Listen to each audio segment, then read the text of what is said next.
આજ તો બહુ હીરા ખોવાના। સવારમાં ભાઈબંધે બાકા જીકી બોલાવી। જય દ્વારકાધીશ બધાને। સવારમાં એરફોન ભૂલાઈ ગયા તો પાછા લેવા જવા પડ્યા અને પૂગી ગયા મારુતિ ચોક। પછી લઈ લીધો 72 હીરાનો લોટ, બીજો લઈ લીધો 97 નો લોટ। છેલ્લે બતાવીશ કેટલાનું કામ થયું। લંચ પડવામાં વાર હતી પણ મજા નથી એટલે ભૂખા પેટની ટીકડી લઈ લીધી। પડી જો લંચ ને આવી જા ધાબા ઉપર જમવા। આ ભાઈબંધ બબલા ભૂલી જતો પાછો નીચે લેવા ગયો।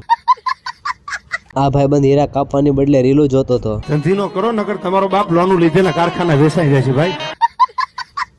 આ બાજુ ભાઈબંધ હીરા ગોતતો હતો, પાકો જતું બાકાજીકી બોલશે। આપી દીધું ભાઈબંધને હથિયાર, કીધું બોલાવી દે બાકાજીકી। આ ને ધીંગાણું જામ્યું ભાઈ। ભડંગ કે ભાટિકા બોલે જાડંગ કે જાટિકા બોલે જદમાં કટાકા પિયા સોદલા ભજાયા આયા રંગ ધાલા નદી નાળા બોર વાળા તા તો બરાબર લઈ આવ્યા 100 હીરાનો લોટ ને પછી આપણે બાકાજીકી બોલાવી। 5 વાગ્યા એટલે કરી આવ્યા પસાનો સાંડલો। बहुत पैसा अपने पास। પછી લઈ આવ્યા 109 હીરાનો લોટ ને બોલાવી દીધી બાકાજી। પછી તો આપણો જ એક હીરો ખોવાઈ ગયો। अबे कहाँ गया बे? આખા મશીનની સુર અતક જોઈ પણ તોય ન મળ્યો।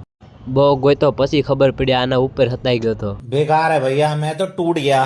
પડી ગઈ રજા ને નીકળી જા ઘર બાજુ। આવા જ વિડીયો જોવા માટે અમને ફોલો અથવા સબસ્ક્રાઇબ કરવાનું ના ભૂલતા।